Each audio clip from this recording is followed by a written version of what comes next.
మన ఆత్మలకు వాక్యాహారం, మన శరీరాలకు ఎట్లుగా మంచి ఆహారం అవసరమో మన ఆత్మను పోషించుకోవడానికి దేవుని వాక్యం అంతైనా అవసరం. ఎవరు చెబుతున్నారనేది కాదు, అక్కడ దేవుడు తను అభిషేకించుకున్న వారిని వాడుకుంటాడు. క్రీస్తు ఆత్మ, దేవుని ఆత్మ దేవుని సేవకుడిలో ఉండి నడిపించుకుంటాడు.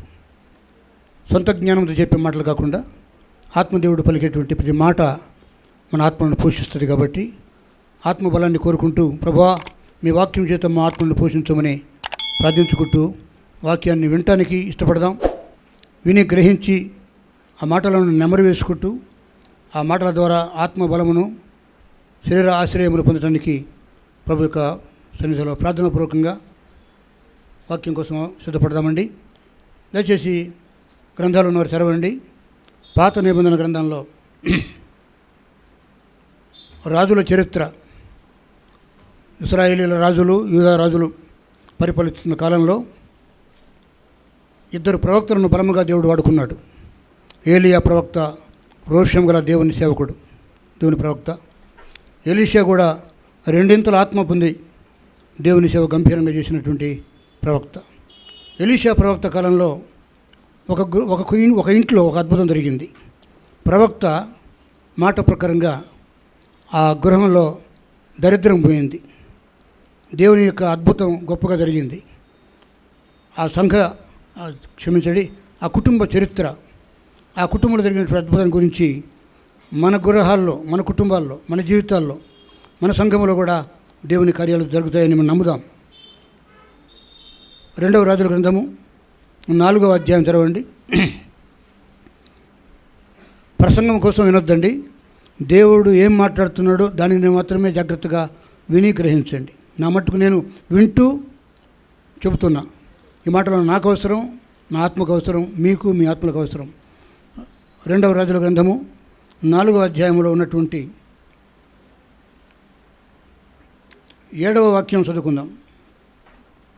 ఆమె దైవజనుడైన అతని యొద్దకు వచ్చి సంగతి తెలియజెప్పగా అతడు, నీవు పోయి ఆ నూనెను అమ్మి నీ అప్పు తీర్చి మిగిలిన దానితో నీవును నీ పిల్లలను బ్రతుకుడని ఆమెతో చెప్పాను. హల్లెలూయా. ఒక సేవకురాలు భర్త చనిపోయాడు, ప్రవక్త భార్య. ఎలీషా ప్రవక్త కాలంలో ఎలీషా దగ్గర ట్రైనింగ్ అవుతున్నారు కొంతమంది సేవకులు.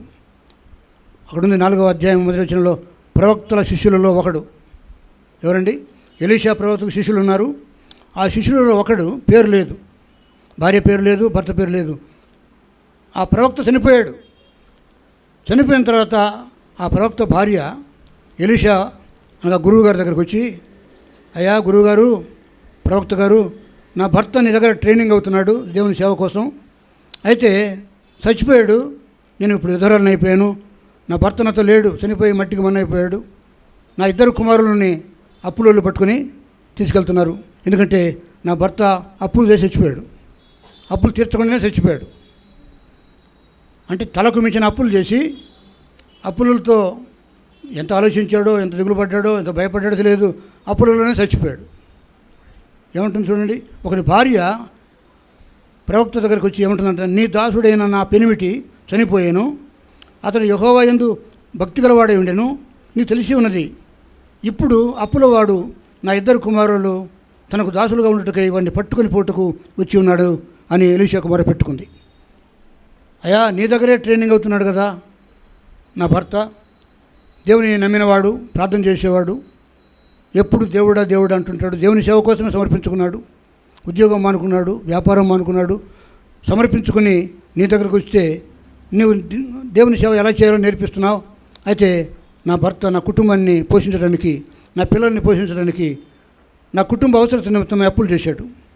అయితే అప్పులు కుప్పలైనప్పుడు, అప్పులు భారం ఎక్కువైనప్పుడు అప్పులు తీర్చలేక నా భర్త చనిపోయాడు. ఇప్పుడు అప్పులోడు వచ్చి నా 2 అబ్బాయిల్ని, యవన కుమారుల్ని పట్టుకొని పోతున్నాడు జీతగాళ్ళుగా ఉండటానికి.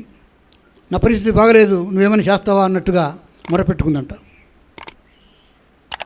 అప్పుడు ఎలీషా అనేటువంటి ఆ ప్రవక్త ఏమంటున్నాడు చూడండి, 2వ వచనంలో ఎలీషా ఏమంటున్నాడు ఆమెతోటి, నా వలన నీకేమి కావాలను నీ ఇంటిలో ఏమున్నదని అది నాకు తెలియజెప్పము నేను. అందుకు ఆమె ఏమన్నదంటండి, నీ దాసుడైన నా ఇంటిలో నూనె కుండ ఒకటి ఉన్నది, అది తప్ప మరేమీ లేదు. ఎంత దరిద్రం అంటే, నూనె కుండ ఇశ్రాయేలుకు చాలా ముఖ్యం. నూనె, ద్రాక్షరసం ఇశ్రాయేలు కుటుంబాలలో ఎంత దరిద్రులకైనా ఒలివ నూనె కొంచెమైనా ఉండాలి, ద్రాక్షరసం కూడా కొంచెం ఉండాలి. అవి చాలా ముఖ్యం ఇశ్రాయేలులకు. అవి లేకుండా వారు బ్రతకరు. అమ్మా, నీకు నా వలన ఏం కావాలి? నీ భర్త చనిపోయాడు, నీ భర్తను నేను బ్రతికించలేను, నీ అప్పులు తీర్చలేను, ఎందుకంటే నేను కూడా సేవకుడిని, సన్యాసి రాసుకుంటే బూడిద రాలొద్దంట. కాబట్టి నేను ప్రవక్తను, నీ పెనిమిటి కూడా ప్రవక్తగా శిక్షణ పొందడానికి నా దగ్గర వచ్చాడు, చచ్చిపోయాడు. చనిపోయిన నీ భర్త విషయంలో నేనేం చేయలేను, కానీ నా వలన నీకేమి కావాలి? నేను ఒక దేవుని సేవకుడిగా నాకున్న ఆత్మవరాలు, దేవుడు నాకు వరం ఇచ్చాడు, కృపావరాలు ఇచ్చాడు. నా ప్రార్థన వలన నేనేమైనా నిన్ను ఆదరించగలనా, ఏమైనా చేయగలనంటే, ఫలాని చేయయ్యా, అప్పులు తెచ్చమయ్యా అని అనకుండా, అయ్యా ఆమె ప్రవక్త అంటే, నీ ఇంట్లో ఏముంది, నీ దగ్గర ఏముంది నేను అడిగినప్పుడు, నా ఇంట్లో ఒక నూనె కుండ తప్ప మరి ఏమీ లేదు. ఆ నూనె పోసే కుండ, అది నూనె పోసే కుండ నూనె కుండ అంటాం, నీళ్ళు పోసే కుండను నీళ్ళ కుండ అంటాం, అన్నం ఉండే కుండను అన్నం కుండ అంటాం, అంతే కదా. ఏది ఉంటే అది, ఆ కుండలో ఏముందో దాన్ని బట్టి దానికి ఆ పేరు వస్తుంది. ఇదనా ఆమె ఇంట్లో ఏముందంటండి, ఇద్దరు కొడుకులు యవన కాలంలో ఉన్నారు. అప్పుల వాడు వచ్చి వాడిని జీతగాళ్ళుగా పట్టుకొని పోతున్నాడు. ఆ స్త్రీ ఒంటరిగా విధవరాలు, భర్త లేడు, ఆధారం లేదు, సహాయం చేసేవారు లేరు. ప్రవక్త దగ్గర వచ్చి మొరపెట్టుకుంటే ప్రవక్త అంటున్నాడు, నా వలన నీకేమి కావాలా? యేసుక్రీస్తు వారు కూడా ఒక సందర్భంలో 38 సంవత్సరాల నుంచి ఆ కోనేటి దగ్గర పడున్నటువంటి ఒకడు, వాడి రోగం ఏంటో ఎవరికి తెలియదు, ఏ డాక్టర్ వాడి రోగం గుర్తుపట్టలే. అందరూ వస్తున్నారు, ఆ కోనేట్లో దిగి స్వస్థత పొందిపోతున్నారు. వీడిని దింపడానికి ఎవరు లేరు. 30 సంవత్సరాల నుంచి ఆ కోనేటి మంటపం మీద పడి ఉన్నాడు. 30 సంవత్సరాలు. యేసయ్య వయసు 33 సంవత్సరాలు. యేసయ్య వయసు కంటే వాడి రోగం వయసు ఎక్కువ ఉంది. ఎవడు సహాయం చేయట్లేదు. ఆ దేవదూత వచ్చి ఆ నీళ్లు కదిలించినప్పుడు ఆ నీళ్ళలో దిగితే ఎవడు దిగుతాడో వాడు మొట్టమొదట స్వస్థత పొందుతాడు. అది యేసుక్రీస్తు స్వయంగా వచ్చి వాడి స్థితి గమనించి, నువ్వు స్వస్థత పొందగలుగుతున్నావా అని అడిగాడు. ఎందుకంటే యేసయ్య స్వస్థత చేయగలడు కాబట్టి, is able to cure, heal.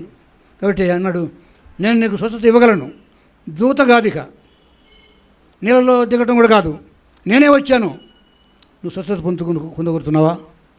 ఒక ఆశ నీలో లేకపోతే, ఆశ గల ప్రాణాన్ని మాత్రమే దేవుడు తృప్తిపరుస్తాడు. నీ రోగమా, నీ దరిద్రమా, నీ అవసరమా, నీ భయమా, నీ బాధ,